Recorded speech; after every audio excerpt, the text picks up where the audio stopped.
Olá, eu sou o Eric Mourão e bem-vindos a mais um episódio do Retail Media FCcast. Hoje nós temos um episódio especial, vamos ouvir o lado do anunciante, o lado das marcas. Comigo eu tenho Giovana Miranda Hers, ela é Head de Mídia e Dados na PepsiCo. Giovana, super obrigado por ter aceito o convite.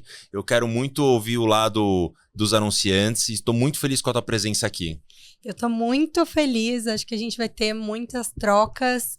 Esse é um assunto tão quente, né? A cada 5 palavras lá na PepsiCo, uma é Retail Media, então realmente é um assunto que é uma buzzword para nós publicitários, mas também é uma realidade dentro da nossa indústria e é super importante a gente discutir isso. E você tá empolgada? Tô empolgada, sempre empolgada. Você começou a falar, já eu vi empolgação. Por que você tá tão empolgada com o Retail Media? O que você viu nesse tema aí que te empolgou bastante? Eu acho que nos últimos 2 anos, a gente vê o crescimento, a profissionalização, né, dentro da indústria. E também as inúmeras possibilidades. Não é que Retail Media não existia, pelo contrário, ela estava ali, né? Mas cada vez mais ela foi se tornando algo grandioso e interligado na estratégia das marcas. Então, eu falo muito lá dentro de casa, né, da PepsiCo, da importância que a gente tem de integrar os universos de vendas, de trade, de marketing, né, de comunicação como um todo, porque a gente potencializa isso. E aí, quando a gente entende que o Retail Media está vindo muito forte, que a gente tem novos formatos, né, até criativamente falando, a gente pode explorar ainda melhor, a gente começa a entender que as nossas campanhas podem realmente ficar com uma sinergia ainda muito maior e uma efetividade muito grande. Então, a gente mapeia aí a jornada do consumidor e a gente consegue fazer isso de maneira integrada, end-to-end. Por isso que eu tô empolgada. Não, justificava a empolgação. E Sim. como que tá sendo esse tema lá dentro? Assim, vocês estão... É uma coisa global? Vocês têm trocas globais, desenvolvimentos sobre o tema global? Como que tem sido isso na PepsiCo? Sim. Como eu falei, não é de agora, não é que nasceu agora, mas agora é onde a gente realmente entende que está em transformação. Então, como uma empresa global, e na PepsiCo é global de fato, a gente tem muitas trocas, muitas reuniões entre países, a gente entende que esse é um assunto que a gente precisa aprender um com o outro, né? O que está dando certo em UK, o que está dando certo em US, o que o México está fazendo, o que o Brasil está fazendo, que cases que a gente viu que funcionou, né? Quem são os principais varejistas que a gente também entende que estão super bem preparados, como que a gente pode aproveitar. Então, a gente tem sim essas trocas, a gente tem trocas a nível Latam, a gente tem trocas a nível global e a gente aprende muito um com o outro. E a gente também cria um pouco de práticas, né, em comum. Acho que o principal da gente estar numa empresa tão multiconectada, com multifacetas, é a gente conseguir também se apoiar e criar processos. Acho que ways of working, todas essas questões são importantes para entender como melhor funciona, já que é uma trilha grande, tem muitas áreas envolvidas e a gente fala de investimento, a gente fala de impacto, então a gente troca muito lá dentro. Pô, que legal. Eu fico curioso de saber assim, qual os primeiros passos, assim, que geralmente as pessoas negligenciam os primeiros passos, né, da grande jornada. Eles ficam pensando nas grandes jornadas e já negligenciam os primeiros passos, já ficam pensando lá na frente. Mas desses primeiros passos, o que vocês veem, assim, de que é negligenciado, algumas coisas básicas que alguns anunciantes, assim, ainda não prestam atenção e que você, na tua experiência ali, tá vendo e tá prestando atenção porque sabe que é importante? Olha, eu acho que o principal é entender qual é o meu objetivo de negócio e qual é o meu objetivo como marca. Então, na PepsiCo a gente tem grandes marcas. A gente tem Cheetos, Lay's, Doritos, Ruffles. A gente tem todo o portfólio de Alma Chips, clássicos, torcida. Enfim, a gente tem muitas marcas muito legais. E o principal é entender o que nós queremos com aquela campanha, né? A gente quer trabalhar awareness, a gente tem uma inovação super quente para o mercado, um portfólio de... Doritos Dinamita, por exemplo, com flavor apimentado. A gente tem uma Lay's rústica e a gente quer mostrar isso de uma maneira efetiva. Qual que é, primeiro, o problema que eu tenho para resolver, ou a solução, o que eu quero realmente atingir, como eu quero falar com as pessoas e como isso se relaciona com os territórios que eu trabalho da marca, né? Porque cada marca nossa tem statements muito fortes, a gente tem atributos percebidos muito fortes. Com isso, que às vezes é muito negligenciado, a gente, né, vai direto na solução, a gente não passa no que são essas reflexões. Eu entendo que a gente consegue muito mais claramente entender quem são os players que eu vou ter na campanha, quem são os principais varejistas que conseguem me ajudar a atingir esse objetivo, seja de posicionamento, seja também de incrementalidade em vendas, e aí a partir daí eu consigo fazer uma estratégia muito melhor. Então, é partir ali, né, do core business, colocar todas as áreas para conversar, não trabalhar de maneira isolada em silos, e se você não negligencia isso, a chance de dar certo no final é muito melhor. E eu aproveito para, assim, uma dúvida. Vocês, por exemplo, tem produtos que são líderes, tem produtos que não são líderes, tem produtos que têm, enfim, objetivos diferentes, né? Como são esses objetivos dessas, enfim, de cada produto, de cada linha? Que você possa compartilhar isso. Não, perfeito. Eu acho que a PepsiCo é uma empresa global, né? E a gente está presente em 90% praticamente dos lares brasileiros. Então, a gente fala de uma penetração muito alta, de uma relevância, né, na vida das pessoas muito grande. Mas é como você falou, com um portfólio tão robusto, cada uma das marcas vai ter um objetivo diferente, ou um approach diferente, ou um sabor, ou até olhando para custo, né? Preços diferentes. Então, acho que a primeira questão é entender que dentro de toda essa pluralidade, cada uma das nossas marcas acaba também se relacionando com diferentes ocasiões de consumo. E com isso em mente, já muda bastante o apelo que a gente tem, já muda bastante a estratégia que a gente vai ter. Vou te dar um exemplo. Claro. Doritos. Né, Doritos, as pessoas abrem ali o pacotinho, o salgadinho e adoram assistir seriado, Outlander, por exemplo, né? Vão querer assistir ali os principais episódios e quem tá do lado? Um salgadinho de Doritos que você tem esse momento de screen time, né? Que a gente chama. Esse é uma ocasião de consumo. Agora, Tostitos, que é uma tortilha de milho que a gente lançou ano passado no Rock in Rio, é diferente. É uma tortilha perfeita para você comer com molhos. Então, geralmente a gente sugere que você tenha, por exemplo, um guacamole, um sour cream, você usa para receber amigos em casa, você faz aquele aperitivo, né, que às vezes você não gastou nem 5 minutos, mas que tem cara de ser ali super bem feito, de qualidade. Então, tem diferentes momentos que a gente entende que os nossos produtos são consumidos. E isso, por exemplo, pode ser um apelo diferente do que você me perguntou. Acho que também tem o lance de cada produto também tem o seu momento, né? Não só de contexto de venda, mas também de um é líder, o outro é lançamento. Sim. Doritos tem, sei lá, eu me lembro de criança já. Sim. Já ter Doritos, enfim, mas tem outros que são lançamentos, que ainda não tem o hábito, né? Como você vai ganhar share, esse tipo de desafio. Enfim, um é desafio de ganhar share, outro de defender share.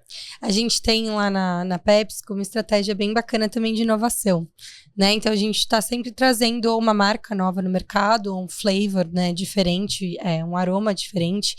E isso é muito o que você falou. Então, se a gente vai trabalhar o core, um Doritos Nacho, né? É um objetivo. Agora, quando a gente está trabalhando Doritos Dinamita, que foi muito diferente, né? Uma tortilha enrolada, tem um flavor apimentado. Era uma inovação, era um lançamento no mercado. Ele ia ter outros objetivos, né? A gente ia, talvez, muito fortemente entender um espaço dentro, né, do consumo das pessoas que às vezes não existia, ou será que ele é on top of o Doritos que as pessoas estavam acostumadas a comer? Então, realmente a gente acaba traçando diferentes caminhos estratégicos pelo que a gente tem do portfólio e do momento, né, que a gente está falando também. Legal. E como que tá o cenário assim do tema retail media na divisão de budget da PepsiCo? Então, como que ele tá? Ele tá ganhando espaço, imagino? Como que ele tá? Ele tá roubando share de alguém? Ele tá sendo um investimento novo? Como que tá isso? Boa. Não acredito que ele roube share de alguém, mas, de novo, né? Eu falei a cada 5 palavras uma retail media, talvez retail media venha depois da buzzword AI. Então, ela realmente está em alta. A gente está vendo um movimento de o peso que a gente dá também para esse tipo de investimento ser um pouco maior dentro da companhia. Acho que é um movimento não só, né, da PepsiCo, mas a gente vê a indústria como um todo, a gente vê em CPG, a gente vê em Latam. Então, o que antes representava 10%, por exemplo, né, em alguns estudos que eu estava vendo, agora representa mais de 20%, 25% do investimento. E isso também é proporcional do que as pessoas entendem que vem de uma relação direta do investimento para um retorno, né, dentro das linhas de investimento de marketing. Então, sim, eu entendo que está crescendo de maneira exponencial, está ganhando um peso ainda maior e uma representatividade estratégica lá dentro também. E tem tido sobreposição com trade? Como que tem sido isso? É um tema que sempre volta aqui, a relação do retail media e o trade. Não, isso é ótimo que você perguntou. Lá dentro da PepsiCo, acho que a primeira coisa que a gente fez foi se unir como equipes e entender como que a gente vai trabalhar nesse novo cenário, né? As coisas estão mudando. Eventualmente, agora a gente tem novos formatos, a gente tem circuito de telas digitais, a gente tem outras métricas que antes não eram mensuráveis. Como que a gente vai fazer? Então, a gente se reuniu e a gente estabeleceu um processo. E o processo os planos são construídos de mãos dadas. A gente não tem marketing caminhando por um lado e falando, vou investir tanto nesse varejo, nesse varejista ou nesse e-commerce. Não, a gente juntos entende que esses são players super estratégicos, esse é o nosso objetivo com o lançamento desse produto, e a gente faz um planejamento, né? A gente tem uma visão de lojas-alvo, né? Onde a categoria é forte, onde nós somos fortes, onde a gente ainda tem potencial de crescimento. Juntos com essa inteligência de dados, com o time de insights, com o time de vendas, a gente chega num briefing em comum. Com este briefing em comum, o time de marketing fica responsável por, de fato, construir esse plano, né? Quanto tempo, qual que é o período, qual que é a frequência, com quem que a gente quer falar, como a gente quer falar, quais são... Vai ter projeto especial, vai ter uma mídia, né, que a gente vai buscar alcance dentro das lojas, vai ser em store, vai ser digital. Depois, a gente ainda volta esse plano para dentro de casa e, como fórum, a gente bate o martelo. É isso. Faz sentido. O investimento é saudável. A gente conseguiu chegar na melhor visão do que a gente quer de posicionamento do produto e também de métricas de mídia, né, dos impactos esperados. Então, é uma união de universos. Não é trade, não é marketing, não é vendas. Se a gente não, né, trabalhar conjuntamente, vai ser sempre sobre tal ou tal. E não sobre, tá bom, como unidos a gente conseguiu fazer um plano eficiente, entendeu? Eu tive a sorte aqui, em outros episódios, começar a ouvir que as coisas estão se unindo. Sim. E não mais se disputando, não se... Enfim... Sim. Entrando em disputa. Que Exato. Faz todo sentido. No final, o resultado, todo mundo quer a mesma coisa. Às vezes com outros nomes, às vezes com, enfim, de outras maneiras. Sim. Né? E o time, enfim, não tem essa visão... Como que é a separação, por exemplo, do retail media e online? Tem esse mito lá? O retail media é só online ou o retail media é online, offline, já é omnichannel na PepsiCo? Coisa que a gente mais fala em terceiro lugar, AI, retail media e omnicanalidade. Brincadeira. Mas a gente faz o ranking. O ranking aqui, a gente coloca nos trechos do episódio, vai ser sucesso. 3 temas: AI, temas do dia. Retail media e omnicanalidade. O AI a gente usa só de teaser, as pessoas vão entrar pra ver AI, mas aí no final a gente fala de retail e omnicanal. Não, de verdade, assim, omnicanalidade pra gente é uma realidade. O meu time já olhava dessa maneira, né? Meu time como mídia, como dados, eu também olho a parte de promoções de Alma Chips, já olhava como uma estratégia conjunto. O que entra do digital, o que entra de offline. Então, sempre foi esse racional. Então, quando a gente fala do retail media, para nós o racional é igual. Como estrutura de vendas, a gente ainda tem uma divisão, quem olha para e-commerce, quem olha, né, para os varejistas, para a parte também de offline, as lojas e tudo mais. Mas quando a gente pensa em campanha, o investimento, ele é pensado 360. E aí sim, eu acho que fica mais interessante a história, né? Legal. E desse universo, eu queria que você trouxesse uns cases bacanas, Joana. Vamos nessa. Vamos lá, vamos começar uns cases. Cases eu acho muito bacana, é uma maneira de tangibilizar. Exato, tangibilizar. Falamos... né? Senão fica muito... Tá bom, que legal, a gente tem sintonia até da cor, né? Estamos da PepsiCo e do Retail Media. Tudo pensado. Não, acho que eu vou contar um case de ano passado, né? A gente estava no Rock in Rio. E a primeira coisa que a gente falou foi: nós temos um patrocínio gigante nas mãos. A gente tá falando de um festival e ainda tava fazendo 40 anos, né? O Rock in Rio ano passado. E a gente entrou com 2 marcas, Tostitos e Doritos. Doritos já tinha uma longa história de 4 festivais que patrocinou.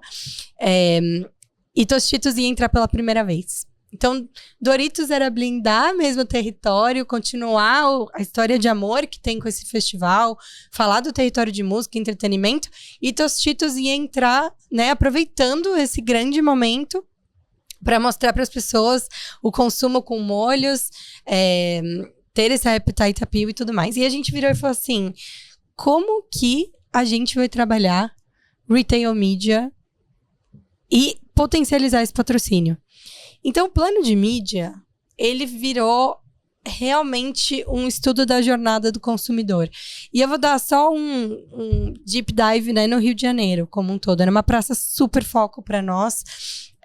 A gente entendia que era super importante posicionar o produto lá no Rio. Então, a gente mapeou do momento que a pessoa acorda, ao momento que ela vai no festival, ou volta, ou não vai no festival, quais são os pontos de contato que a gente vai ter. Então, a gente mapeou as nossas lojas-alvo, que nem eu falei, né? Que tinham fortalezas do ponto de vista de serem bem representativas para a categoria de snacks. E onde a gente tinha potencial de crescer, onde a gente estava muito bem, a gente tinha potencial de acrescentar no portfólio um bom produto, né? Então, a gente fez um trabalho com o time de vendas, com o time de trade. Mapeou os nossos principais parceiros, nossos clientes. E conseguimos fazer uma distribuição muito fortalecida para esse produto, né? Para Tostitos estar muito presente nas lojas. E o mesmo no e-com, né? Para a gente estar muito presente quando a gente falasse de e-com. E aí, e-commerce entende-se todo o universo, principalmente também a parte de iFood, Rappi, olhando para delivery, enfim. Então, a gente entendeu esse ecossistema, conseguiu trabalhar muito forte com vendas para que isso tivesse, né? Premissa. O produto tem que existir muito bem, tem que estar ali disponível para o cliente com o preço certo, com a visibilidade certa. E a partir daí, a gente fez um plano arroz com feijão, né, do alcance de uma mídia integrada. Então, o Out of Home, o Digital Out of Home, projetos especiais na rua, o digital fortalecido com grandes parceiros, Meta, Google, TikTok, etc. E a gente também fez algumas intervenções em lojas próximas, né, em PDVs próximos do festival. A gente blindou ali na avenida, a gente tinha Tostitos muito bem trabalhado, a gente tinha infláveis, a gente tinha pórticos de LED, a gente tinha a entrada das lojas toda trabalhada, fachadas, e quando você entrava tinha às vezes até sinalização, até o corredor onde você encontrava Tostitos. Tinha o trabalho de trade muito forte também, né, de exemplo, numa gôndola onde você encontrava ingredientes para sour cream ou para fazer as pastas, né, ou construir os molhos. Tinha também, né, ponto adicional de Tostitos. Então, eu gosto muito desse case, porque ele mostra a importância de uma jornada conectada. E eu acho que assim, a gente tá bombardeado. Nós, pessoas, né, que somos consumidores, a gente é bombardeado no dia a dia. Como que a gente consegue disputar atenção com tanta coisa rolando? Então, é muito importante que o seu plano consiga mapear e falar com você em todos esses momentos. Então, eu acho esse case muito poderoso por causa disso. E Retail Media é a sua oportunidade ali no last mile de blindar essa conversão, né? O ponto mais quente que você tem para conseguir falar com a pessoa que já viu as comunicações, entendeu que seu produto é divertido, é crocante, é gostoso, mas ali, tô próximo do caixa, eu tenho ainda terceiro incentivo e eu pego e eu levo isso na minha cesta de compras. Não, eu fiquei super encantado com esse negócio, porque, enfim, de um festival, né? De um festival até o retail media. Sim. E também a necessidade de ter disponibilidade, né? Porque já aconteceu de casos aqui, enfim. O Ivan da Seara contou que ele fez o favor, enfim, de fazer uma campanha e o time comercial não tinha vendido, então acabou. Mas acho que é um tremendo case, mas bem legal, porque também tem a ver com retail, tem a ver com trade, foi bem amarradinho, achei... E uma dúvida que surgiu, assim, no meio do caminho, né, enfim, não no meio do caminho, mas sempre se fala, o ROAS, o retorno do investimento, e, poxa, fazer tudo isso tem um custo, né, tem um custo muito alto, a quantidade de vendas, eu não sei se isso de cara já dá um ROI, ou vocês olham para métricas, por exemplo... já new to brand, vocês já olham para esse tipo de métrica, vocês já começam a ver, poxa, pelo menos a gente vendeu e a gente acredita que dessas vendas a gente está trazendo new to brand e com esses new to brands eu vou ter um lifetime value. Vocês têm essa... É uma visão? Como é que isso é construído? Sim. Tem, tipo... Eu acho que tem 2 caminhos, tá? E vou ser muito transparente. Como essa indústria está se transformando e evoluindo, não é sempre que a gente consegue ter dados relacionados diretamente com os esforços, né? E aí eu falo mais de short e mid-term, onde você consegue ter uma jornada de atribuição. Não são todos os players que estão preparados para fornecer esses dados e com a pluralidade das coisas para ter uma leitura aprofundada, para fazer uma correlação, né? E eu sinto que é para onde agora as pessoas e todo mundo que trabalha com isso, né, tá caminhando. Mas a gente tem algumas métricas que sim, a gente olha. Então, com os nossos principais parceiros, a gente entende se teve incrementalidade, qual que foi o sales lift. A gente também olha para lifetime value, a gente olha também para uma construção. Acho que o principal é entender que um plano de retail, ele não é one shot. Falei uma vez, entrei em um mês, bombei em 100 lojas, ainda fiz um trabalho gigantesco com o e-com ali, fiquei 2 semanas no ar. Talvez não seja sobre isso, talvez seja sobre uma construção, né? Porque tem muitas variáveis. Então, eu acho que é importante pensar muito mais mid e long term. Como que você está construindo com os varejistas, com seus parceiros, né, um posicionamento forte. E é muito importante isso, porque nós, aí, né, no meu chapéu só de mídia, a gente está acostumado a ser o cliente, né? Nós somos os clientes como anunciante dos veículos. Num retail media, dentro de uma indústria de CPG, de bens de consumo, os meus parceiros agora, que são os veículos, são meus clientes também. Eu não consigo não pensar que é uma relação, óbvio, de ganha-ganha, mas de construção conjunta. Tem que ser bom para todo mundo, né? E eu fazer um plano com eles, obviamente, é uma linha de receita incremental super estratégica. Para mim é super estratégico porque posiciono, comunico o meu produto, tem awareness e enfim, tudo que a gente falou. Mas também a gente, de mãos dadas, virar e falar, eu acredito no seu produto, eu vendo, e eu acredito no seu, né, na sua loja, e você é extremamente relevante para mim, para eu pensar num pacote, para eu pensar no contexto, para a gente fazer mais junto. Então, eu acho que são essas métricas que ainda não são tão claras, né, de construção. E aí, por último, tem uma outra perninha, que é a questão de ROI como mídia por si só.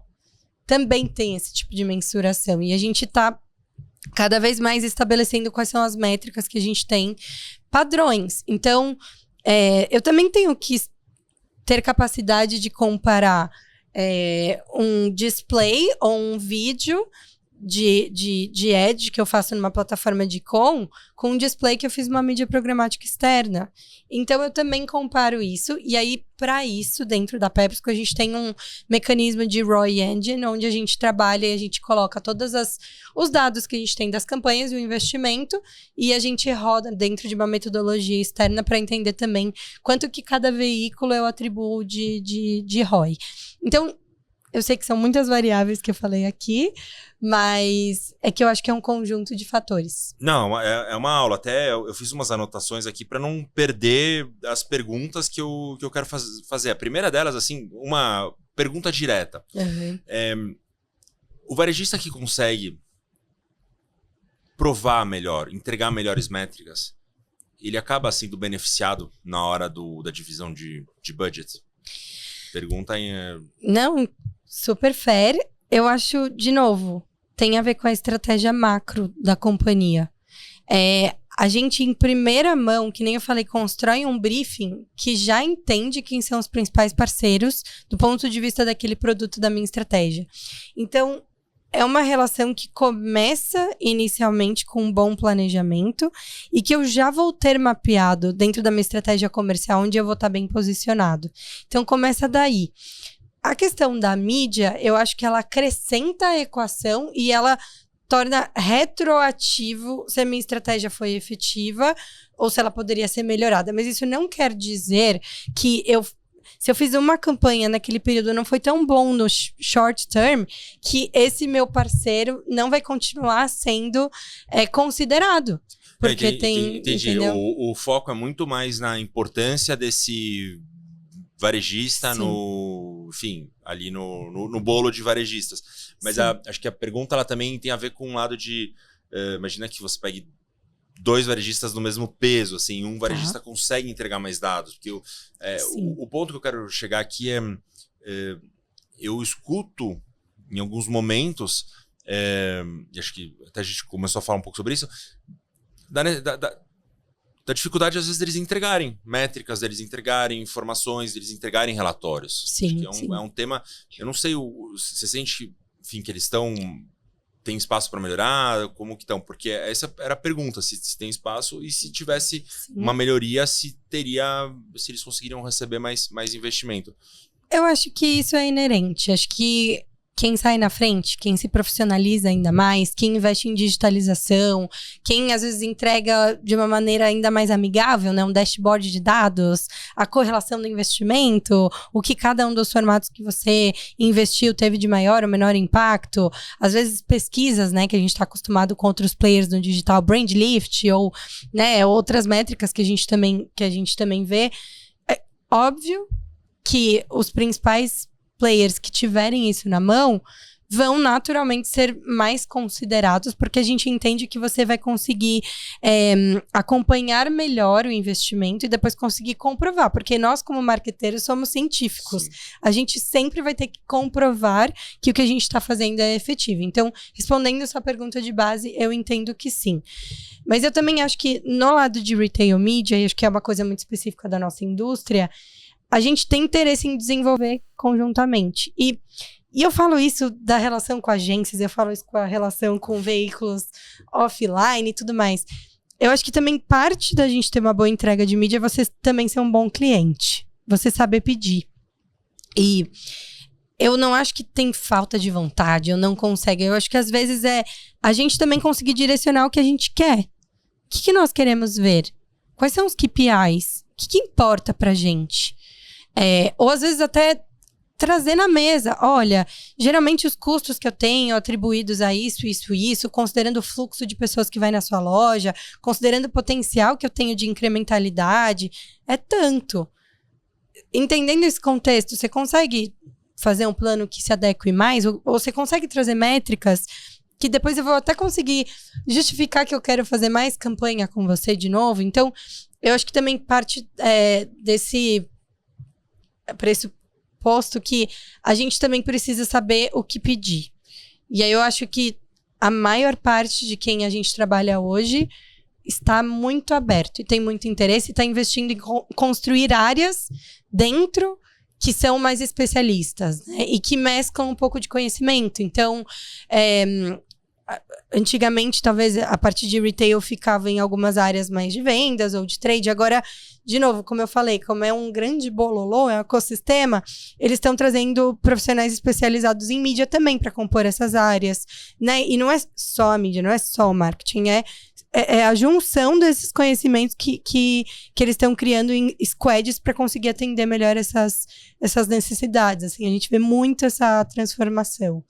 Então parece que então tá melhorando bastante pro... Tá melhorando. Tá melhorando, tem muito caminho ainda, né, pra gente explorar, mas acho que é o que é legal, né? Por isso que tá tão em alta, porque se fosse algo estabelecido, acho que a gente já estaria entendendo que é como dirigir no automático. E não, eu acho que tem evolução, tem como ser mais criativo ainda, né? E quanto mais as coisas básicas, mais tendarização de preço, de dados que a gente vai olhar, de métricas, de ferramentas, às vezes, que podem nascer também com isso, mais a gente vai ter espaço para ousar, para inovar, para fazer coisas diferentes, por aí vai.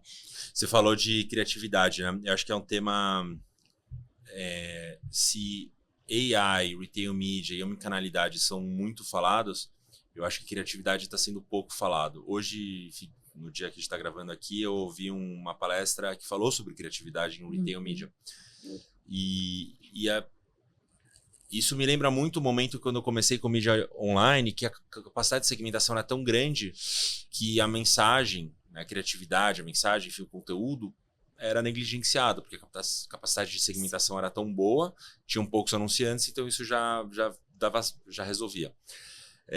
Só que agora não. Né? Então, enfim, no mundo de marketing online, todo mundo já está lá, já existe competição, sabe? A segmentação é igual para todo mundo, praticamente. Sim. E a diferenciação acaba acontecendo na mensagem, né? Na criatividade.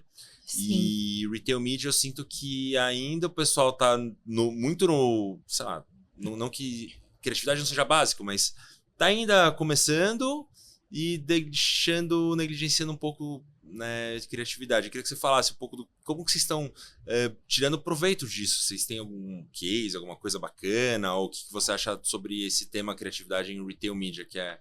Perfeito. Acho que eu tenho 2 cases para falar. Um é mais básico, mas eu acho que a criatividade é de saber fazer muito bem feito algumas coisas que são simples, mas que podem ter um impacto. E o outro é um pouco mais fora da casinha, assim. O mais básico de criatividade tem a ver com o que você falou de personalização. Ter uma mensagem certa para aquele contexto. Lembra no passado, assim, que mudou completamente a maneira que a gente estava acostumado com mídia exterior, e aí, de repente, a gente teve, circuitos digitais nas ruas com relógios ou abrigo de ônibus. Quantas vezes a gente não viu publicidade que você não conseguia nem ler? Né? Por quê? Porque, eu não sei, talvez nós, publicitários, a gente estava acostumado a fazer uma página dupla de revista e depois a gente falou, faz uma página e coloca num abrigo de ônibus. Criatividade tem a ver com isso. Não é adaptação, é criar para o meio, né? Então, a primeira coisa é como a gente está criando pro meio que a gente está. Se eu tô no Mercado Livre, se eu tô no iFood, se eu tô na Rappi, se eu tô no Zé Delivery, ou se eu tô no Açaí, no Atacadão, se eu tô no GPA, como eu estou criando para o meio? Acho que a criatividade é por aí. Eu não consigo pegar minha campanha, um que visual desdobrar e pronto. É isso. Dedos de Cheetos. A gente tá com uma campanha super legal, né? Que é isso, é muito Cheetos. A gente tem o Chester Cheetah. O Chester, ele fala diferente em cada lugar que ele tá. Né? Se ele tá na rua, se ele tá num transporte... O mascote. O nosso mascote. É o Chester Cheetah, né? Esqueci dessa claquete. O nosso Cheetah, ele fala diferente sobre o produto. Né? Se você vê você tá no Uber e você tá numa jornada e você tá indo pro mercado e aparece um anúncio de Cheetos, o que ele vai falar para você? Ele tem que pensar no que ele vai dizer, né? A marca Cheetos vai dizer. E é isso que a criatividade tem que, para mim, resolver. Então, eu quero falar dos dedinhos de Cheetos no checkout. Olha eu aqui, né? Marqueteira, diretora criativa, brincadeira. Eu posso brincar com você, pegar os seus Cheetos, né? Se lambuzar, comer aquilo ali, tipo, sujar na hora que você vai pegar a nota fiscal. Não sei, eu posso brincar com aquele momento, né? Torcida, a gente fala muito sobre torcida ser maravilhoso com churrasco. Então, eu tenho um mega banner de torcida próximo do açougue, né? Em store, trabalhando super bem esse apelo. Isso para mim já é ser criativo. Ao invés de eu chegar colocar ali uma comunicação tradicional e não necessariamente dizer para que come, com o que come, em qual momento, como. Então, acho que esse é o básico. Agora, tem outros cases legais que também é sobre extrapolar, né? E você pode extrapolar no ambiente digital e fazer cases muito bacanas nesse sentido, intervenções e tudo mais. Como você pode também fazer fachada de loja. Então, a gente fez com Doritos Dinamita, com a Oxo, ano passado, foi o lançamento, a gente queria ter um buzz e a gente escolheu uma loja para ela ser emblemática e trabalhou, né? Toda a fachada com a comunicação, tinha sinalização, a gente levou influenciador, a gente potencializou, né, o approach para você experimentar, para você se desafiar, para quem gosta de pimenta e tudo mais. Então, assim, criatividade pode passar por projetos especiais. Você pode construir um túnel na entrada da loja, que a gente fez também com Cheetos, né? Que você tinha toda a família de produtos até você chegar ali realmente e começar suas compras. Pode fazer uma loja emblemática, você pode trabalhar no digital, ou você pode começar pensando que você tem que ter um criativo para cada lugar que você tá. Isso já vai ser muito mais assertivo, né? Para quem você quer falar para sua audiência naquele momento do que uma comunicação padrão. Eu gosto muito disso. Gosto e concordo. Aí eu venho com uma pergunta pinga-fogo, aquela de resposta rápida. Envelopamento de loja. É trade marketing ou é retail media? Os dois. Não sai se os dois não tiverem assim abraçados. Vamos fazer. Trade junto com o time comercial garante que a nossa loja vai estar com o produto em todas as gôndolas, da melhor maneira positivada, super bem posicionado. A gente garante que as artes vão estar lindas, maravilhosas, que a gente vai estar com o melhor ponto, que é uma loja estratégica. A gente vai garantir que todo mundo vai estar olhando depois também quais foram os impactos de vendas, quais foram os impactos de awareness. Não tem como sair se não for todo mundo junto. Maldade, né? Colocar numa caixinha. Eu tô reparando que essas caixinhas, elas estão começando a se unir. Sim.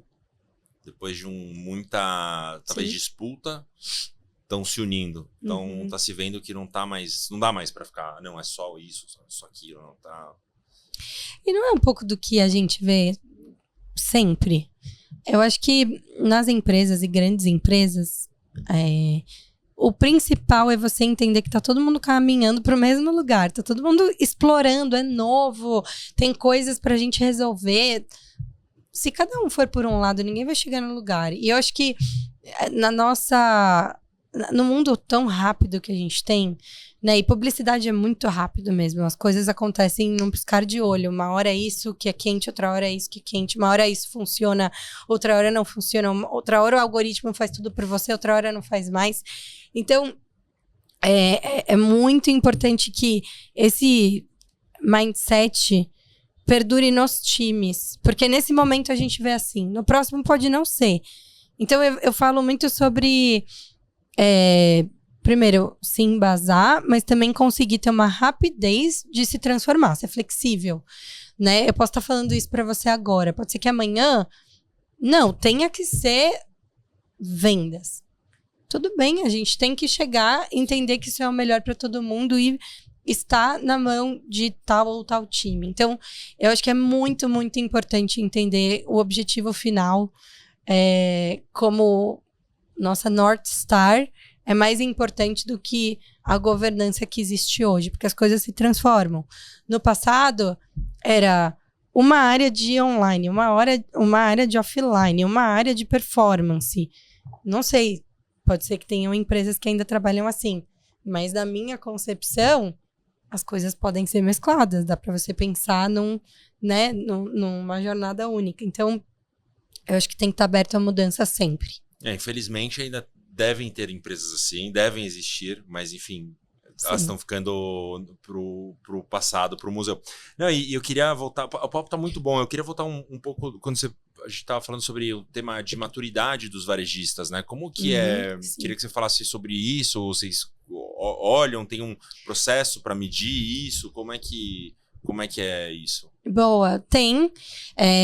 A gente precisa entender, né, o que cada um oferece, qual a oferta de valor, precificação também, acho que é super importante a gente entender, assim como a gente faz com os outros veículos, se existe uma estandarização, qual é o CPM médio se você compra nesse versus esse, que tipo de formatos, que tipo de entregáveis, qual é a equipe dedicada à estrutura interna, que tipo de dados eles estão preparados, qual que é a ferramenta que eles oferecem isso de volta. Então, sim, a gente faz um mapeamento, até para a gente entender onde cada um tá, e também a elasticidade, né? Elasticidade do investimento. Também tem uma questão de inventário disponível, né? Às vezes você vai fazer um canhão aqui, vai ter um limite, né? De espaços, isso é normal. Então, a gente também tem um mapeamento de inventário disponível, de formatos que tem oferecidos, uma série de coisas nesse sentido.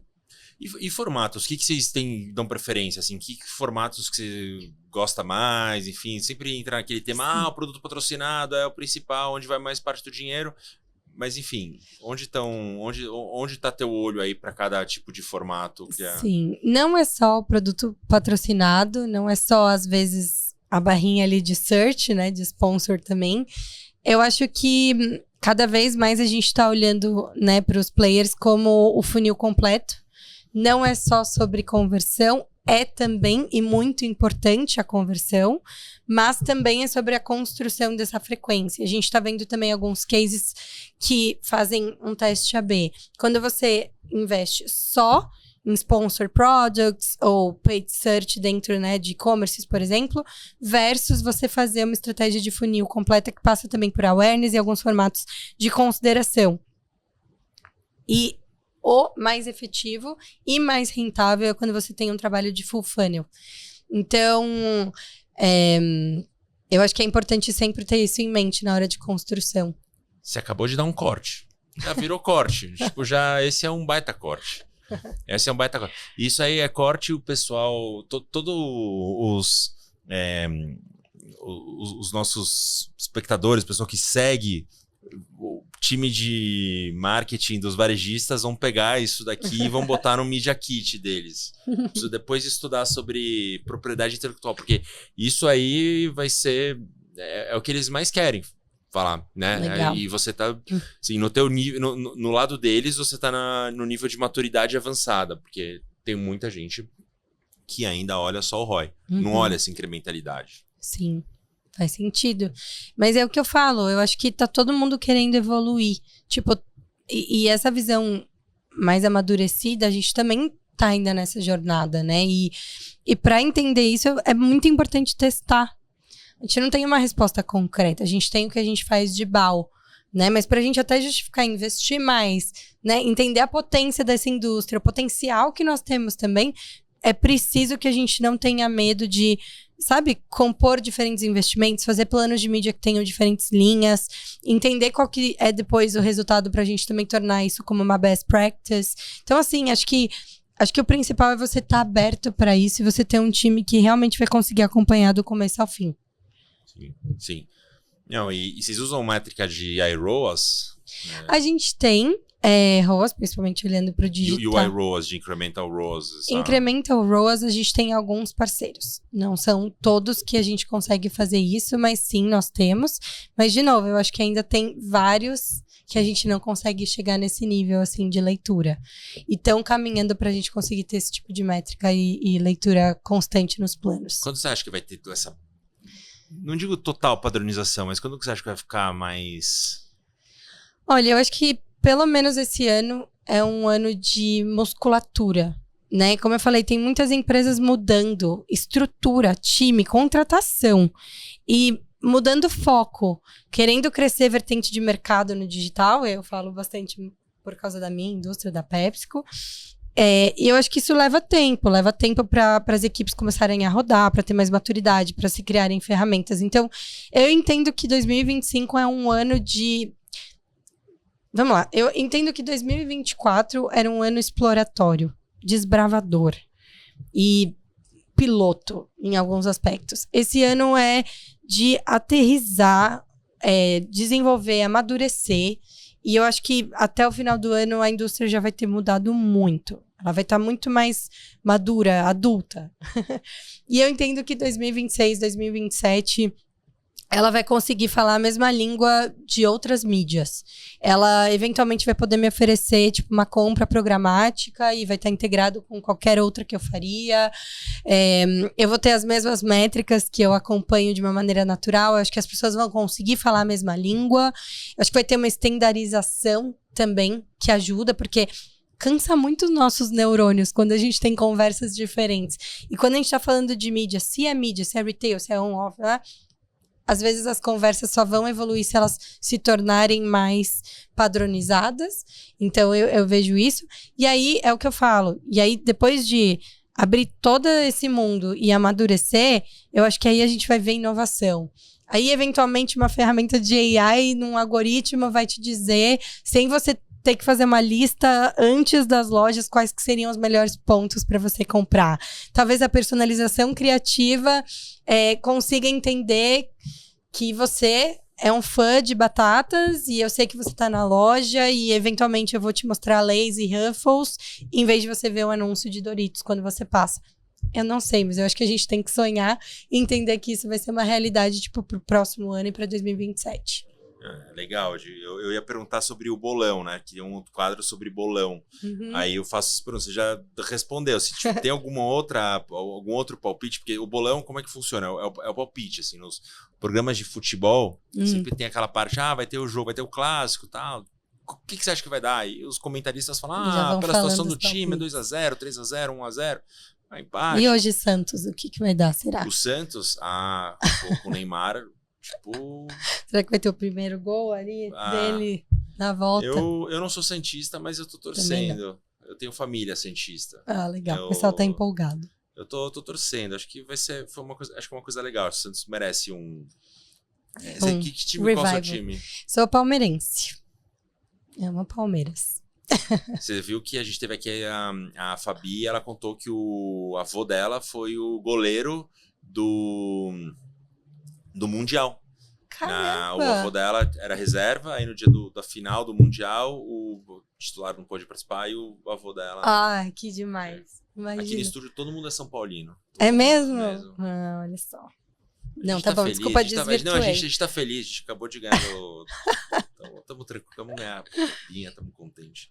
E tem sorte, toda vez que eu gravo aqui de noite, que tem jogo do São Paulo, São Paulo ganha. Olha só. Aqui hoje... Esse é o bolão seu do dia, então. O São Paulo vai ganhar. Sempre. Eu sempre vou apostar.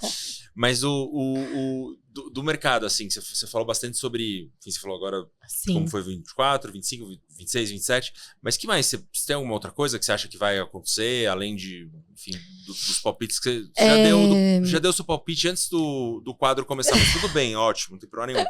Mas eu queria saber se tem alguma coisa a mais que você gostaria de... Olha, bolão. Eu acredito que vai ter um movimento muito forte de digitalização e que a oferta, por exemplo, de um retail media no digital vai se tornar mais parecida do que tem também em store, de circuito, o que oferece também de inventário, assim, como um todo. Então, eu acho que vai ter um movimento também de investimento, né, de construção de quais são os pontos de contato dentro de um PDV, né, dentro de uma loja, que vai poder se falar em oferecer mídia. Então, eu acho que meu bolão, que talvez isso já seja quase uma realidade, sim. É muito nessa frente. Sim. E aproveita o tema... tem uma super discussão no momento sobre in-store, né? Sobre tela em loja, que os investimentos de tela em loja são muito pequenos. Você quer mais uma água? Eu acho que eu tenho aqui. Tá. Voltando a pergunta aqui sobre in-store, tem uma super discussão sobre in-store, sobre telas em loja, né? Qual que é o futuro. Algumas pessoas muito otimistas, outras mais céticas, até porque no momento o share de investimento em telas é pequeno. O que você vê desse formato? Você acha que é um formato que vai crescer, que ele não cresceu por alguma, enfim, miopia do mercado, agora vai crescer, ou ele vai crescer, enfim, ou ele tem... Ou você tá um pouco mais cética com... Não, eu acho que é um caminho saudável de crescimento, né? Isso a gente viu olhando, né, o próprio out of home, quando você olha o estático versus o digital. E é muito mais rentável. Então, se eu fosse um varejista querendo transformar a minha loja, de cara eu entenderia, faria um business case para entender qual que é o investimento do digital. Porque ao invés de eu ter um anunciante, às vezes eu rodizio, eu tenho 4, 5, e aí eu vendo a exclusividade do setor, Sim. por exemplo. Então, a longo prazo, ele deve ser muito mais efetivo, assim, do ponto de vista de você conseguir realmente ter uma linha de investimento constante e você também oferecer algo melhor para o seu anunciante, porque a gente fala muito também sobre a consciência, né? Sobre redução de poluição, de lixo. E quando a gente fala no digital, de alguma maneira também você consegue ter um balanço disso e uma liberdade. Então, quantas vezes a gente já não viu casos de outros anunciantes que tinham uma campanha que teve que também ser cortada do ar, teve alguma coisa. Por exemplo, você falou, acabou o estoque. Se me acaba o estoque e eu tô num estático, vendi Tostitos, vendi Lay's que não acaba mais. Se tá no estático, eu não consigo tirar. E às vezes eu posso frustrar uma pessoa. Se é digital, eu consigo eventualmente substituir por outra comunicação minha de marca. Eu tenho o espaço, eu tenho o direito de fazer e eu tenho algo ainda relevante para falar. Pode não ser aquele produto específico, porque foi um sucesso viral, mas eu consigo substituir. Então, eu acho que é conveniente, eu acho que ele é muito mais rentável do lado do varejista e para nós é muito mais prático no dia a dia. A gente também fala sobre custo de produção. Tudo isso acaba sendo a conta que a gente entende de retorno de investimento, né? Como um todo. Entendi. Eu queria fazer um quadro aqui que chama cartão amarelo e cartão vermelho. Yes. Aí você vai amarelar ou vai expulsar, dar um vermelho, tirar de campo. Tá. Então, primeiro a gente começa com um cartão amarelo. Né? O que você daria de cartão amarelo aqui na indústria de retail media? Não termos dados que comprovem a eficiência da campanha. Não ter isso, para mim, é um cartão amarelo quase seguido do segundo. É um watch out muito grande, porque a gente precisa tornar científica essa conversa e o investimento. Então, esse é o primeiro ponto. E o vermelho? O vermelho são campanhas que existem de maneira apartada. Cada time pensando em uma coisa diferente e isso não se conversando. Isso para mim é o cartão vermelho e ninguém vai ganhar com isso. Nem o varejista, se a gente eventualmente tiver um investimento, mas o time comercial tiver com outra prioridade e o time de marca tiver com aquele apelo que não é o mesmo no PDV, ninguém ganha com isso. Então é cartão vermelho. Se chamarem o VAR, eu valido esses cartões. Eu falo, não, gostei, eu achei que foram bons cartões. Que bom. Eu realmente acho que, infelizmente, a gente, enfim, acompanha aí empresas ciladas, campanhas ciladas, infelizmente. E a gente vê também essa questão, é muito comum os anunciantes, muitos anunciantes que passaram aqui falaram sobre essa questão de falta de dados, de uma melhoria. Sim. Sim. Eu acho que, de novo, quando eu falo também da estrutura dos times, eu vejo também esse investimento em trazer pessoas que conhecem de dados, que trabalham com isso, né? Que modelam, que sabem analisar também, sabem traduzir isso para o cliente. Então, sabem o que adquirir de dados, como captar e modelá-los para que eles de fato virem insights, e depois para isso virar uma conversa bem frutífera ali com o cliente, que isso retroalimente positivamente a roda, justifique o investimento, ou crie também, às vezes, até oportunidades. Às vezes, os meus dados, eles podem também vir de uma forma de, não só performance, mas também de insights. Descobrir que o comprador de popcorners, que é um produto nosso novo, ama queijo. Que legal! Tem como a gente, com essa aproximação com os nossos clientes, que são parceiros e os veículos, fazermos isso de uma maneira inteligente. E aí, de repente, isso pode virar um insight para que eu lance um novo sabor, para que eu entenda que eu posso ter um apelo, que as pessoas que estão comendo queijo também abriram popcorners e, né, gostam dessa junção. Então, eu acho que esse é o tipo de coisa que, evoluindo, vai ser um ganha-ganha gigantesco também. E como que tá a maturidade desse tema de insights? Porque eu acredito muito, sempre falo para os varejistas quando eu tenho oportunidade que eles, quando querem começar, eu falo, gente, vocês podem vender insights. Você não precisa nem vender um banner, você vai pegar os seus dados e vai ficar... Você vai fazer um relatório. Sim. E que a indústria vai pagar, porque ela vai ver um tremendo valor nisso. Você talvez vai fazer mais dinheiro do que a sua própria visibilidade. Verdade. Como que tá a maturidade dos varejistas com o tema de insight? Eles estão vendendo, eles estão dando enfim, tá sendo parte de um pacote? Vocês estão já tirando insights como esses ou ainda estão... Já. A gente já tem alguns grandes parceiros que têm isso. Acho que grandes nomes do mercado. Acho que tem Relevancy, Unlimited, tem Tail Target, tem vários que têm isso. E os próprios players, Meli também trabalha assim, a própria Amazon trabalha assim. Então, eles entenderam muito fortemente a importância dos dados e isso também vira um produto de mídia. Então, também vira um produto de audiências. Você consegue plugar, seja numa programática, seja na sua campanha, para que você, de fato, consiga atingir uma certa audiência que pode ser relevante para você. Óbvio que são dados anonimizados, mas você consegue encontrá-los nas plataformas. Então, essas integrações fazem com que esses dados dos consumidores também virem para eles produtos de mídia e para nós também grandes estratégias conectadas às marcas.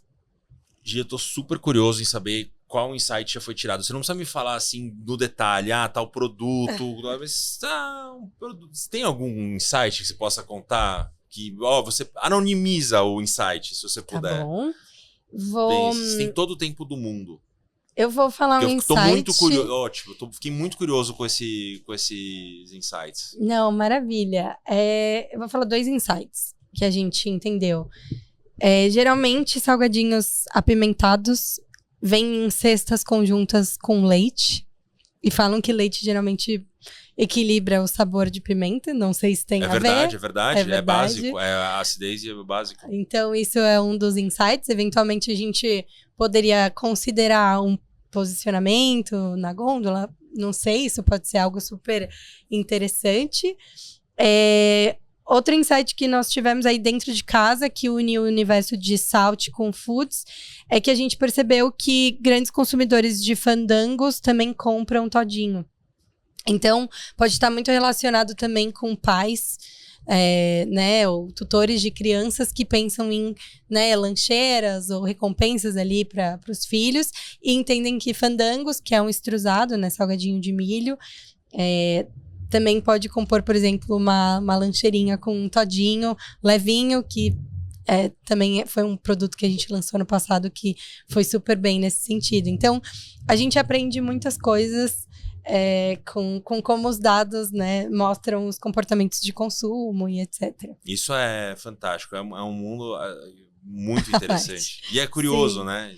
Curioso. É curioso. E eu gosto também de alguns insights demográficos. Então, às vezes você assume que o seu target do produto vou dar um exemplo, tá? Não é verdadeiro, é só hipotético. A Popcorners é target mulheres, 35 anos. E aí, quando você vê, faz a sua campanha e você entende a incrementalidade, quem teve maior engajamento foram homens e mulheres acima de 50 anos, preocupados com a saúde, que querem snacks que não são fritos. Então, assim, acho que você acaba aprendendo tanta coisa. O principal é você entender que o que você vai assumir são hipóteses, não realidades. Então, você precisa entender essa jornada. Você precisa ter pesquisas que eu acho que complementem os insights. E você tem que depois aprender como esses insights viram de volta ou melhores práticas ou novos investimentos da sua campanha. Sim, eu sou fascinado com esse tema de insights. Acho mesmo. muito legal os relatórios. Você acha que é uma coisa ou outra. Do escritório, a gente, no escritório, no PowerPoint, na planilha, a gente pode... Aceita tudo, aceita né? tudo. PowerPoint aceita tudo, também exatamente. acho. Aí vem o report e você fala, eita, como eu tava enganado. Ou como eu tava certo. Eu gosto como eu tava certo. Eu gosto quando eu tô enganado, porque eu sinto que aprende. Verdade. Acho que é mais... 10%. Eu acho esse... Uma outra coisa que eu te falar assim, sobre segmentações. O varejo tá... Assim, a segmentação do varejo tá, tipo, muito melhor do que as segmentações de outros canais, assim, tá muito... Eu acho... É difícil compará-los. Por exemplo... De novo, eu acho que são objetivos e estratégias complementares.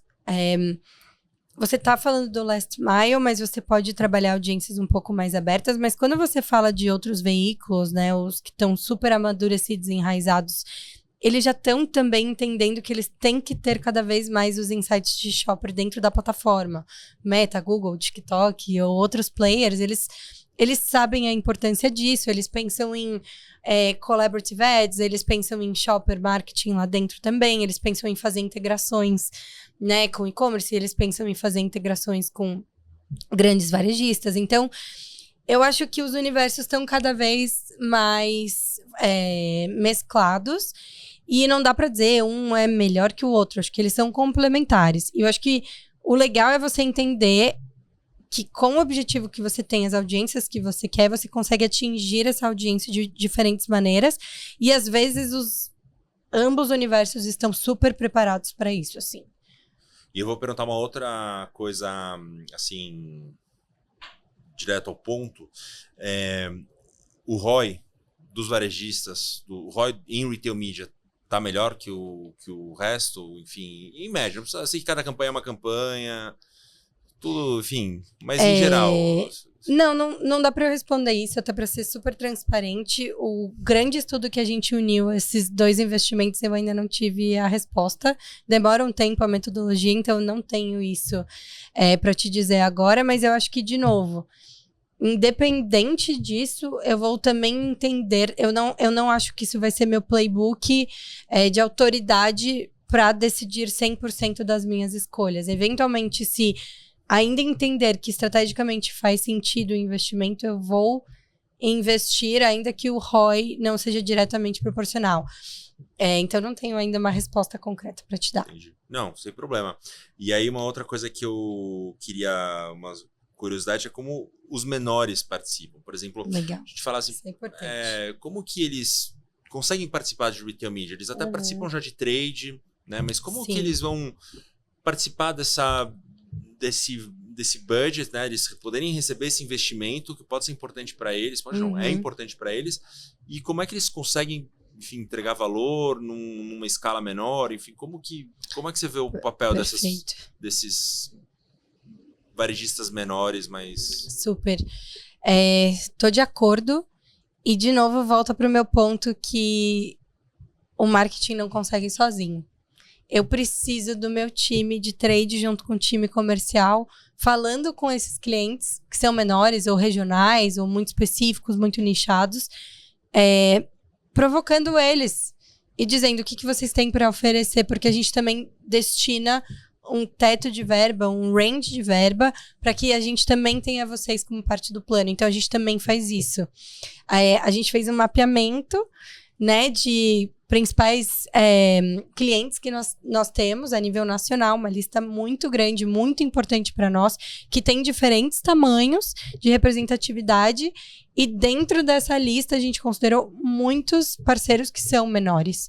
E só foi possível esse levantamento porque nós tivemos trade e time comercial trabalhando forte, e esse trabalho de campo para conseguir triangular. Então, e muitas vezes também, se alguns deles não têm um inventário, se não está preparado, às vezes a gente pluga. A gente tem uma agência que chama Acesso, que nos ajuda na parte de retail media. Às vezes a gente pluga e fala, tá bom, como a gente pode te ajudar? Ou se tem algum player que pode fazer esse intermédio para que você também se capacite para mandar esses dados dessa maneira, dessa forma. E pronto. Às vezes é mais sobre isso, né? Sobre construir. Mas, sem dúvidas, os varejos menores são super, super relevantes para nós e também para a gente trabalhar essa capilaridade de diferentes públicos. Até porque o mercado, imagino que imagino não, certamente o varejo alimentar é fundamental para vocês, super importante. Sim. E o varejo alimentar, ele é muito pulverizado, né? No Brasil você Sim. tem o líder do varejo alimentar, ele é líder, mas ele não é líder em nenhum estado, eu acho. Ou pelo menos em nenhuma região ele não é. Sim. Ele tem as redes locais, enfim, que são super fortes e você entende que também dentro daquela região existe uma preferência, às vezes por algum que seja local, então é muito importante considerar essa pluralidade e com a magnitude da PepsiCo e das nossas marcas, o nosso plano ele tem que considerar todas essas variáveis. E eu queria, enfim, que você comentasse assim sobre... Você fala sobre trocas globais, tem alguma curiosidade de que você tem visto dos seus pares, dos seus colegas, sei lá, em algum outro país, em alguma coisa interessante que você possa compartilhar? Deixa eu pensar. Do time global como um todo. Não, acho que não é uma curiosidade, mas acho que é o peso que a gente vê globalmente que isso tá ganhando. Né? A gente tem workshops agora que a gente está realizando, né, entre países para que a gente trabalhe, mostre como está sendo feito, o que você está acompanhando de métricas, como que você está estruturado. Nós, dentro de casa, também estamos passando por transformações, então acho que a curiosidade é essa, acho que essa transformação ela não é unilateral, ela está acontecendo nos dois polos e em cada um dos países a gente entende a importância, mas às vezes o molde que a gente tem para trabalhar pode ser um pouquinho diferente. Legal. Nossa, Di, eu tô, tipo, amando. Assim, tá um super papo maravilhoso. Eu queria, enfim, queria deixar algum espaço para você, algumas considerações finais. Eu acho que tô, assim, super contente com esse conteúdo que a gente fez até aqui. Tô amando. Mas, enfim, eu queria... A gente tem que terminar... mas eu queria que você desse, sei lá, você tem alguma coisa para comentar, algumas considerações finais? Acho que considerações finais. A importância da gente, como publicitário, entender o objetivo principal da marca, o que nós queremos comunicar e, a partir daí, entender que as campanhas são end-to-end e a gente precisa realmente construir a estratégia pensando em todos os touch points para que a gente trabalhe algo efetivo, assertivo, consistente, frequente. Acho que um outro ponto é, primeiro, agradecer o espaço aqui. Acho que a troca foi incrível. E também, enfim, em nome da PepsiCo, agradecer esse espaço e agradecer os nossos grandes parceiros, porque, como eu falei, eu acho que é um trabalho de construção de dois lados. A gente está em posição de anunciante como cliente, e outra hora a gente está em posição que eles são nossos clientes. Então, mostrar essa abertura e essa vontade, né, de conseguir cada vez mais evoluir com isso, porque a gente acredita muito em retail media. Que legal. Bom, eu acho super bacana ter, assim, uma pessoa tão competente, tão bem versada, super bacana e falando, acreditando no segmento. Enfim, uma tremenda satisfação. Poxa, fiquei muito feliz com esse episódio. Foi assim, extremamente mesmo, acho que pro lado do anunciante, né? Fazia tempo que não vinham anunciantes aqui, vieram muitos varejistas. Sim. E, poxa, foi super complementar, foi muito insights, eu acho que cumpriu com o propósito de trazer conhecimento, provocações, até nos momentos que você falou, poxa, talvez essa resposta não saiba nesse momento, que é legal. Assim, muitas vezes a pergunta vale mais do que, enfim, a dúvida, né? Vale mais do que tudo. Sim. E, assim, deixar, olha, portas escancaradas do Retail Media FC para você, Giovana, para PepsiCo. E, assim, me agradecer mesmo. E agora com vocês, olha, que você que está assistindo, bom, tenho certeza que você teve uma baita aula, ouviu bastante coisa bacana, andou alguns degraus sobre Retail Media.